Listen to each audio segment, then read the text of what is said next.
Hello class, कैसे हैं आप सब लोग। मैं पंकज आपका स्वागत करता हूं मेरे यूट्यूब चैनल अभ्यास क्लासेस में। तो दोस्तों, कल हमारी बात हो रही थी भारतीय कृषि संबंधी, तो हमने कुछ चीज़ें पढ़ी थी। जल्दी से रिवाइज करते हैं, फिर उसके बाद आगे की चीज़ करेंगे। सबसे पहले भारत कृषि प्रधान देश था। भारत की जीडीपी में अपना अलग अलग योगदान है। जीडीपी की फुल फॉर्म भेजी थी, तो कुछ ने बताई, कुछ ने नहीं बताई। उसके अतिरिक्त क्या हुआ कि सर्वप्रथम भारतीय कृषि की संगणना हुई थी 1970 से 71 के बीच में हुई थी। 5 वर्ष की संगणना होती है। जो इससे पहले नवी संगणना हुई थी वो 2010 से 11 के मध्य हुई है। 10वीं संगणना हुई है 2015 से 16 के मध्य। 11वीं जो होगी वो 2020 से 21 के मध्य होगी। इसके अतिरिक्त हमने बोला था कि जो इसके संगणना पर रिपोर्ट बनती है वो अखिल भारतीय रिपोर्ट जारी करता है, जिसमें कृषि, सहकारिता और किसान कल्याण विभाग द्वारा रिपोर्ट जारी होती है। क्षेत्र के हिसाब से बांटा था, सीमांत जोत, लघु जोत, अर्धमाध्य जोत, मध्यम जोत और आपका वृत्त जोत। हर इसके हिसाब में डबल का फ़र्क पड़ता है। सबसे पहले सीमांत में 1 हेक्टेयर से कम की भूमि होती है। लघु जोत में 1 से 2 हेक्टेयर के मध्य। अर्धमध्यम जोत में 2 से 4 हेक्टेयर के मध्य। उसके बाद 4 से 10 हेक्टेयर और वृत्त जोत में 10 से हेक्टेयर से अधिक की होती है। ठीक है, औसत आकार दिया था, आप इसे याद कर लीजिए, अगर वैसा कुछ खास इंपॉर्टेंट नहीं है। इसके बाद हमने कृषि के विभिन्न, खेती के विभिन्न प्रकार के बारे में बात की थी। हल्के से एक बार देख लेते हैं। मिश्रित खेती होती है, मिक्स फार्मिंग होती है, जिसमें खेती के साथ साथ क्या होता है, पशुपालन होता है। कभी आ जाएगा मिश्रित खेती में क्या होता है, तो खेती के साथ पशुपालन होता है। उसके बाद आता है बहुसंयन खेती या मल्टीपल क्रॉपिंग, जिसमें 3 से 4 फसलें उगाई जाती है। मल्टीपल का हो गया, मल्टीपल मतलब गुणज, जिसमें 3-4 चीज़ें हमारी क्या होगी, एक साथ उगाई जाएंगी। उसके बाद आता है मिश्रित कृषि। मिश्रित कृषि क्या होता है, मिक्स्ड क्रॉपिंग। देखिए, मिश्रित खेती और मिक्स्ड कृषि में आपका फ़र्क है। मिक्स्ड खेती को बोलते हैं आपका मिक्स्ड फार्मिंग बोलते हैं, जिसमें पशुपालन किया जाता है। और मिक्स्ड कृषि में होता है मिक्स्ड क्रॉपिंग होता है, जिसमें 2 से 2 अधिक फसलों को एक साथ उगाया जाता है। इसमें फसलों को उगाया जाता है और खेती में साथ में पशुपालन किया जाता है। इसके बाद हमने पढ़ा था समोच्च खेती। समोच्च खेती में होता है कंटूर क्रॉपिंग। क्या होता है कंटूर क्रॉपिंग, जिसमें आपके ढाल के विपरीत खेती की जाती है। गली खेती जो हमारे गली मोहल्ले में करते हैं, जिसे अले क्रॉपिंग भी कहते हैं। ठीक है, रास्ते के बीच में आपका चीज़ें उगाई जाती है। अनुपद खेती, अनुपद मतलब एक कदम आगे, रिले जो आता है, आपकी रिले रेस देखी होगी, एक कदम आगे वाली, वैसी आपकी अनुपद खेती होती है। इसमें क्या होता है, पहले की फसल काटने से पहले अगली फसल को लगा दिया जाता है, इसे कहते हैं अनुपद खेती। ठीक है, इसके एग्जाम्पल ये दिए थे, कल की वीडियो देख लीजिएगा, मतलब जो लास्ट वीडियो है उसे देख लीजिएगा। उसके बाद आता है क्रमवार कृषि या सतत कृषि। क्रमवार मतलब लाइनवारी से, एक वर्ष में 2 या 2 से अधिक फसलों को शीघ्र क्रम में उगाना ही सतत संयन कहलाता है। मतलब एक वर्ष में 2 या 2 से अधिक फसलों को शीघ्र क्रम में, मतलब एक लगी उसके बाद तुरंत बाद दूसरी लगा दी, उसके तुरंत बाद अगली लगा दी, तो उसे क्या कहते हैं, क्रमवार या सतत कृषि कहते हैं। इसमें एक चीज़ है कि इसमें ओवरलैपिंग नहीं होनी चाहिए ज़्यादा, कि मतलब एकदम से निकाली और उसी के ऊपर दूसरी लगा दी, तो वो ओवरलैपिंग नहीं होनी चाहिए। पहले एक को हो जाए, उसके बाद दूसरे में आपकी कार्यक्रम होगा। इसके बाद है शुष्क कृषि। शुष्क कृषि क्या होती है, 75% से कम वर्षा वाले क्षेत्रों में जो कृषि होता है उसे शुष्क कृषि कहते हैं। फिर उसके बाद हमने ऋतुओं के आधार पर कृषि को पढ़ा था। तो ऋतुओं के आधार पर कृषि को पढ़ने के बाद हमें पता चला था कि फसलें कैसे होती है, रबी की फसलें, खरीफ की फसलें और जायद की फसलें। रबी की फसलें होती हैं अक्टूबर और नवंबर माह में, बुआई जाती है, और कटाई कब होती है, मार्च और अप्रैल में। इसके बाद होती है आपकी खरीफ की फसल। अच्छा, रबी की फसल में हम प्रमुख फसलें कौन सी होती हैं, गेहूं, जौ, चना, मटर, सरसों, मसूर, आलू और तंबाकू। गेहूं, जौ, चना, मटर, ये तो याद कर लीजिएगा, सरसों, मसूर, आलू, तंबाकू। ठीक है, उसके बाद होती है खरीफ की फसल। खरीफ की फसल देखो उगाई जाती है जून जुलाई में। देखिए, मार्च अप्रैल के बाद क्या होता है, मई का आपका महीना छूट जाता है, मई में कुछ नहीं होता। उसके बाद खरीफ की फसल होती है जून जुलाई में। जून जुलाई से कब तक होती है, 5 से 6 महीने का गैप होता है। अक्टूबर नवंबर में चावल, ज्वार, बाजरा, मक्का, मूंगफली, कपास, सोयाबीन, गन्ना, अरहर। जायद की फसलों में हमने बात कर दी थी, मार्च से जुलाई के मध्य में जो होती हैं उन्हें जायद की फसलें कहते हैं। जीवन चक्र के आधार पर हमने फसलों को बांटा था, तो 2 प्रकार की इसमें हमने बात करी कि एक वर्षीय और द्विवर्षीय। एक होती है त्रिवर्षीय, जिसमें हमारे विशेष प्रकार की घासों का प्रयोग होता है, जिसे बहुवर्षीय भी कहते हैं। एक वर्षीय जो 1 वर्ष में तैयार हो जाती है, द्विवर्षीय जिसे तैयार होने में 2 वर्ष का समय लगता है।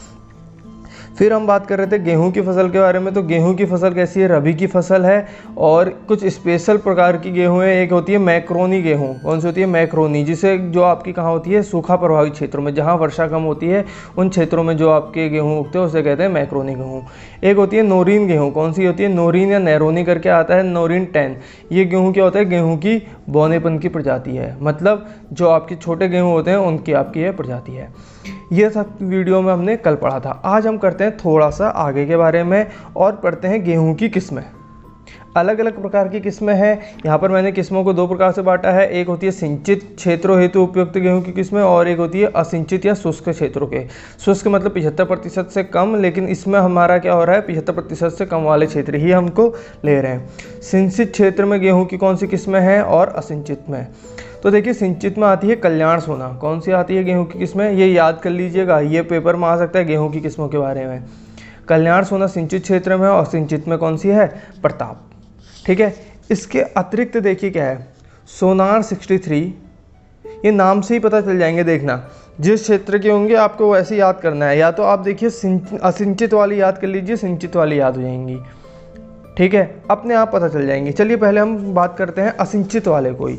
असिंचित में देखिए हमने पहला क्या पढ़ा, प्रताप। पहला हमने कौन सा पढ़ा है, प्रताप। उसके अतिरिक्त कौन सी होती है असिंचित में, नर्मदा 4 और नर्मदा 112। ये गेहूं की किस्में हैं, आपको इसी प्रकार मार्केट में मिलेंगी। एक होती है मेघदूत और एक होती है मुक्ता। तो यहाँ से हमें 4 चीज़ें पता चल गई। एक होती है आपकी प्रताप, नर्मदा की दोनों प्रजातियाँ आ गई 4 और 112, 4 12। ठीक है, 4 में से 1 गया 3 और 4 12, ये हो गया मेघदूत और मुक्ता।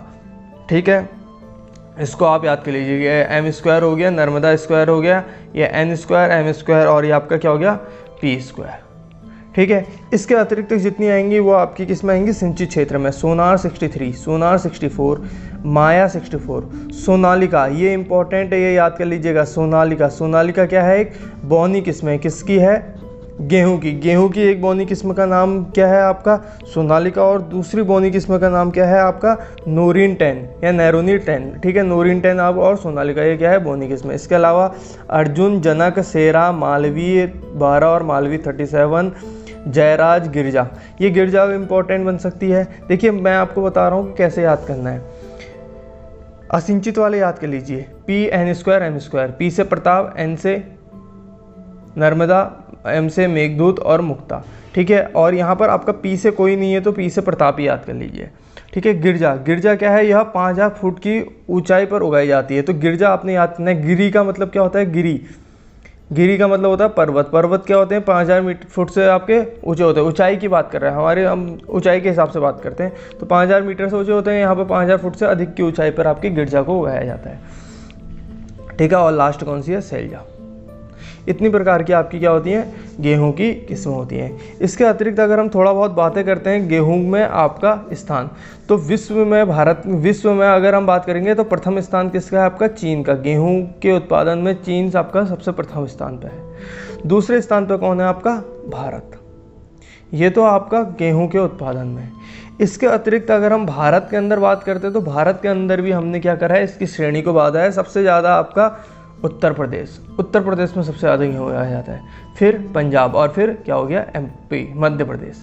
ठीक है, उत्तर प्रदेश, पंजाब और मध्य प्रदेश। ठीक है, ये याद कर लेंगे, दोनों प्रदेश आपके आ जाएंगे और आपका बीच में क्या आ जाएगा, पंजाब। ये पूरा का पूरा पोर्शन, ये आपका तकरीबन हम भारत के नक्शे में देखेंगे तो बिल्कुल मैच भी करता है इनका आपका पोर्शन। उत्तर प्रदेश, पंजाब और मध्य प्रदेश, ये आपके क्या हैं, गेहूँ के जो उत्पादक राज्य हैं भारत में, प्रथम 3।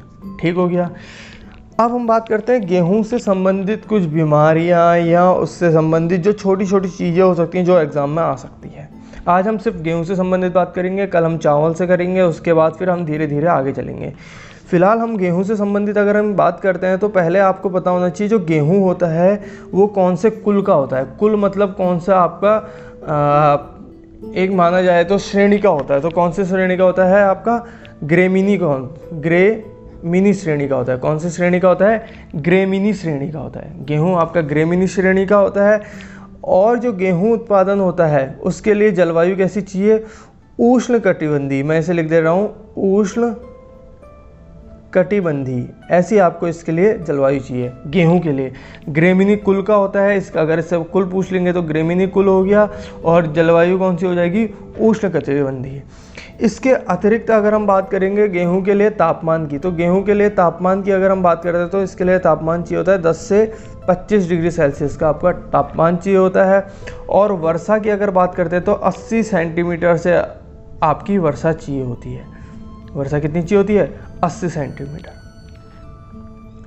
यहाँ पर देखिए 4-5 चीज़ें हैं जो गेहूं का कुल कौन सा होता है? ग्रेमिनी। गेहूं के लिए जलवायु चाहिए उष्णकटिबंधीय, तापमान चाहिए 10 से 25 डिग्री सेल्सियस और वर्षा चाहिए 80 सेंटीमीटर। इन सब के अतिरिक्त हमें एक चीज़ और पता होनी चाहिए, जो गेहूं होता है ना, उसकी उत्पत्ति स्थल क्या है। देखिए आपका उत्पत्ति स्थल यहीं से पता चल जाएगा। चीन और भारत में आपका ये अधिकतर मात्रा में होता है, तो इसका उत्पत्ति स्थल भी होता है। तो अगर यहाँ पर मैं लिख देता हूँ उत्पत्ति स्थल, तो इसका उत्पत्ति स्थल क्या है? उत्तर पश्चिम एशिया। इसका उत्पत्ति स्थल क्या है? उत्तर पश्चिम एशिया। ये गेहूं का आपका उत्पत्ति स्थल है। चलिए बात करते हैं। गेहूं में एक वर्ड आता है ट्रिट्रिकेल। क्या आता है? ट्रिट्रिकेल। ये क्या होता है? जो ट्रिट्रिकेल होता है, जो गेहूं और राई होती है, गेहूं और राई के मध्य संकर का प्रतिफल होता है। मतलब गेहूं और राई को जब आपके उन दोनों के साथ में आपका कभी उगाया जाता है तो उनके मध्य जो आपका ये होता है, जो उत्पन्न होता है, उसे कहते हैं ट्रिट्रिकेल।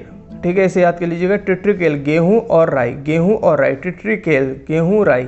ठीक है, यहाँ से इसको याद कर लीजिएगा। मैं इसे लिख भी दे रहा हूँ यहाँ से, ट्रिट्रिकेल, गेहूं प्लस राई।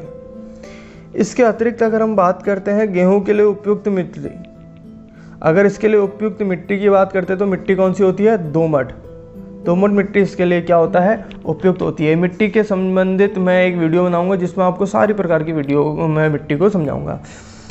गेहूं की सिंचाई हेतु अति महत्वपूर्ण क्रांतिक अवस्था होती है ताज निकलने की अवस्था में। ठीक है, क्रांतिक अवस्था कौन सी होती है? ताज निकलने की अवस्था में। गेहूं में होने वाला रोग, ये बहुत इंपॉर्टेंट है, पेपर में बहुत बार आया है, याद रखिएगा। गेहूं में होने वाला रोग क्या है? रस्ट, या जिसे कहते हैं पिट्ट। इसे याद कर लीजिएगा, गेहूं में होने वाला रोग क्या है? रस्ट या पिट्ट। ठीक है, इसके अतिरिक्त क्या है? उत्तर प्रदेश के दक्षिणी पठारी क्षेत्र में गेहूं की खेती नहीं की जाती है। कौन से क्षेत्र में गेहूं की खेती नहीं की जाएगी? लेकिन ऐसा नहीं है कि उत्तर प्रदेश में ही नहीं होती, बाकी और जगह भी नहीं होती है। गोवा वाले क्षेत्रों में नहीं होती है, तो वहाँ पर ऐसा नहीं है। लेकिन अगर पूछ देगा उत्तर प्रदेश में कहाँ पर नहीं होती है, दक्षिणी पठारी क्षेत्र में गेहूं की खेती नहीं की जाती है, जबकि उत्तर प्रदेश आपका सर्वाधिक गेहूं उत्पादित करता है। सल्फर का प्रयोग गेहूं की उत्पादक और उसकी प्रोटीन की मात्रा हेतु जाती है। ठीक है, तो सल्फर जो आपका प्रयोग किया जाता है गेहूं में, सल्फर का प्रयोग किया जाता है, वो उसके उत्पादक और प्रोटीन की मात्रा को क्या करता है? बढ़ाता है। क्या करता है सल्फर? आपकी उसकी उत्पादक और प्रोटीन की मात्रा को बढ़ाता है। तो यहाँ पर हमारे काम आ गया सल्फर का। तो सल्फर का क्या यूज हो गया आपका? उत्पादन बढ़ाना। ठीक हो गया। इसके अलावा मैग्नीशियम का प्रयोग गंगा के मैदानी भागों हेतु आवश्यक है। ठीक है, गंगा के जो क्षेत्र हैं वहाँ पर आपका क्या किया जाता है? मैग्नीशियम का प्रयोग किया जाता है। बोरोन को आप याद कर लीजिएगा, इससे रिलेटेड क्वेश्चन पूछेगा। बोरोन का प्रयोग पूर्वी व सुदूर पूर्वी क्षेत्रों हेतु आवश्यक है। जो पूर्वी क्षेत्र हैं और जहाँ पूर्वी से जो और भी दूर के क्षेत्र हैं, आपके अरुणाचल प्रदेश वाले पोर्शन, तो वहाँ पर आपका क्या होता है? बोरान का प्रयोग किया जाता है। क्वेश्चन इंपॉर्टेंट, गेहूं में ग्लूटीन नाइट्रोजन के रूप में पाई जाती है। गेहूं में जो ग्लूटीन होती है वो किसके रूप में पाई जाती है? नाइट्रोजन के रूप में। तो यहाँ पर आपको एक चीज़ और आ गया कि ग्लूटीन क्या है, तो गेहूं में ग्लूटीन का प्रयोग नाइट्रोजन के रूप में किया जाता है। आज का क्वेश्चन ग्लूटीन क्या होता है इसके बारे में आप हमें बताएंगे। अगला है, शुष्क भार के आधार पर गेहूं में फास्फोरस की मात्रा कितनी होती है? 0.1%। देखिए आपका अगर गेहूं में बात करेंगे तो सल्फर भी आ गया, मैग्नीशियम भी आ गया, बोरॉन भी आ गया और आपका फास्फोरस भी आ गया। इसके अलावा कुछ और भी आ रखा है, देखिएगा क्या आया है। ठीक है, तो फास्फोरस की मात्रा कितनी होती है? 0.1%। फास्फोरस की कमी से श्वसन क्रिया मंद हो जाती है तथा पौधे के दाने छोटे होते हैं। अगर पौधे के दाने छोटे होंगे तो वो किसके कारण होंगे? फास्फोरस के कारण। कभी आपसे पूछ सकता है पेपर में या क्वेश्चन में कि किसकी कमी के कारण आपके पौधे के दाने छोटे होते हैं, गेहूं के पौधे के दाने छोटे होते हैं। तो किसकी कमी के कारण? फास्फोरस की कमी के कारण, क्योंकि इससे इनकी श्वसन क्रिया बंद हो जाती है। अच्छा चीज़ अगली है, गेहूं में अनावृत कंड रोग होता है। ये क्वेश्चन फिर पूछ सकता है, अनावृत कंड जिसमें आवृत नहीं होता वो रोग किसके कारण होता है? कवक से होता है। किसके होता है? कवक के माध्यम से आपका अनावृत कंड रोग होता है, जिसमें आवृत नहीं होगा। दूसरा होता है हिलबट रोग या हिलबंट रोग संबंधित है। किससे है? गेहूं से। ये याद रख लीजिए, ये भी आपका किससे होता है? कवक से। तो कवक से दो रोग हो गए, एक हो गया अनावृत और एक हो गया हिलबंट। ठीक है, तो दो रोग हो गए गेहूं में कवक से, अनावृत और हिलबंट। इसके अलावा करनाल बंट को गेहूं का कौन सा रोग कहा जाता है? कैंसर रोग कहा जाता है। कवक द्वारा होता है, जिसका नाम नियोशिया इंडिका है। ये पेपर में पूछा गया है कि करनाल जो रोग होता है वो गेहूं का कौन सा रोग है? कैंसर रोग। तो गेहूं का कैंसर रोग, ये गेहूं का कैंसर रोग कौन सा है? करनाल बंट। कवक द्वारा, और कवक का नाम क्या है? नियोशिया इंडिका। गेहूं में एक रोग होता है सेहू रोग, वो किसके द्वारा होता है? नेमाटोड के द्वारा। किसके द्वारा होता है? नेमाटोड के द्वारा। गेहूं का पीला विगलन रोग किसके माध्यम से होता है? जीवाणु के द्वारा होता है। और एग्रोसन जीएन का प्रयोग किया जाता है करनाल बंट की रोकथाम के लिए। मतलब गेहूं के कैंसर रोग को रोकने के लिए किसका प्रयोग किया जाता है? एग्रेसन जीएन का प्रयोग किया जाता है। यह एग्रोसन जीएन का प्रयोग किसके लिए किया जाता है? करनाल बंट। ये देखिए एग्रो आ गया, तो एग्रोसन जीएन का प्रयोग किसके लिए क्या होता है? करनाल बंट की रोकथाम के लिए, जो गेहूं का कैंसर रोग है। तो आज की वीडियो में हम ज़्यादा लंबी नहीं रखते हैं, तो एक बार दोबारा से पढ़ लेते हैं। दोबारा से अगर हम पढ़ते हैं कि आज हमने क्या पढ़ा, तो हमने पढ़ा है कि सिंचित खेती और असिंचित खेती में हमने क्या याद रखना है? असिंचित खेती। असिंचित खेती के आपके जो गेहूं के प्रकार होते हैं या उसमें गेहूं की किस्में होती हैं वो कौन सी होती है? P, N², M²। तो P से हो गया आपका प्रताप, N से हो गया नर्मदा का स्क्वायर मतलब नर्मदा 4 और नर्मदा 112, और M से हो गया मेघदूत और मुक्ता। इसके अलावा जितने भी बचे वो आपके क्या हो जाएंगे? सिंचित क्षेत्र में। सिंचित क्षेत्र में आपको याद रखना है सोनालिका। सोनालिका क्यों याद रखना है? यह एक बौनी किस्म है। बौनी किस्म सोनालिका भी है, और बौनी प्रजाति कौन सी है? नोरीन 10। ठीक है, ये आपने याद रखना है। इसके अलावा गिरजा को याद कर लीजिएगा। गिरजा से होता है आपका पर्वत से, मतलब तो जो 5000 मीटर की ऊंचाई से ऊपर उगाए जाएंगे उसे कहेंगे गिरजा। गेहूं के उत्पादन के बारे में बात करते हैं तो भैया गेहूं का जो आपका उत्पत्ति स्थल है वो है उत्तर पश्चिमी एशिया। वहाँ पर आपका गेहूं की उत्पत्ति स्थल है।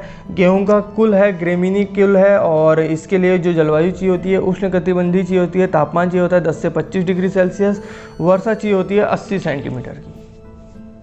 ठीक है, इसके अतिरिक्त गेहूं के उत्पादन में भारत का स्थान है दूसरा। तो भैया पहला किसका है? तो पहला चीन का स्थान है। भारत में आपका उत्तर प्रदेश, पंजाब और मध्य प्रदेश में गेहूं का उत्पादन किया जाता है। उत्तर प्रदेश के आपके दक्षिणी पठारी क्षेत्र में गेहूं का उत्पादन नहीं होता, ये याद कर लीजिएगा। ये पॉइंट है, उत्तर प्रदेश के दक्षिणी पठारी क्षेत्र में गेहूं की खेती नहीं की जाती है। गेहूं में ट्रिटिकेल का अगर का भी वर्ड आता है तो वो क्या होता है? आपका गेहूं और राई के मध्य संकर का प्रतिफल। मतलब जब दोनों आपके मिल जाते हैं, दोनों के बीच मिल जाते हैं, तो उनसे जो होता है उसे कहते हैं ट्रिटिकेल। इसके लिए अतिरिक्त गेहूं के लिए जो आपकी मिट्टी चाहिए होती है वो कौन सी चाहिए होती है? दोमट मिट्टी चाहिए होती है। गेहूं की सिंचित हेतु अति महत्वपूर्ण क्रांतिक अवस्था कौन सी है? ताज निकलने की अवस्था में होता है। गेहूं में होने वाला रोग रस्ट या कौन सा कहलाता है? पिट्ट कहलाता है। क्या कहलाता है? गेहूं में ये वाला क्वेश्चन पूछा गया, गेहूं में होने वाला रोग रस्ट या पिट्ट कहलाता है। इसके अतिरिक्त गेहूं में आपका सल्फर का भी प्रयोग किया जाता है। सल्फर का प्रयोग किया जाता है गेहूं के उत्पादक तथा प्रोटीन की मात्रा को बढ़ाने के लिए सल्फर का प्रयोग किया जाता है, उत्पादन और प्रोटीन की मात्रा के लिए। मैग्नीशियम का प्रयोग गंगा के मैदानी क्षेत्रों के लिए किया जाता है। बोरोन का प्रयोग पूर्वी और उत्तर सुदूर पूर्वी क्षेत्रों के लिए किया जाता है, मतलब अरुणाचल प्रदेश वाले पोर्शन के लिए। गेहूं में ग्लूटिन नाइट्रोजन के रूप में प्रयोग की जाती है। ठीक है, ग्लूटिन क्या होता है इसके बारे में आप मुझे बताएंगे। शुष्क भार के आधार पर गेहूं में फास्फोरस की मात्रा कितनी होती है? 0.1%। फास्फोरस की कमी से श्वसन क्रिया मंद हो जाती है तथा पौधे के दाने क्या होते हैं, छोटे होते हैं। तो ये याद रखना है कि किसकी कमी से गेहूं के दाने आपके छोटे रह जाते हैं, तो फास्फोरस के कारण। गेहूं में अनावृत कंड रोग होता है, किससे होता है, कवक से। गेहूं में अधिकतर रोग किसके माध्यम से होते हैं, कवक के माध्यम से। तो अनावृत कंड किससे होता है, कवक से। हिलबंट रोग किससे होता है, कवक से।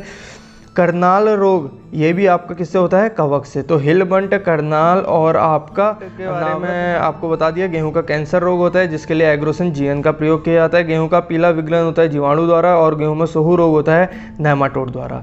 इतना ही है आज की वीडियो में। इसके बाद की वीडियो कल अपलोड की जाएगी जिसमें आपको चावल के बारे में बताया जाएगा। आज के लिए इतना ही। Thank you so much. Have a nice day. जय हिंद।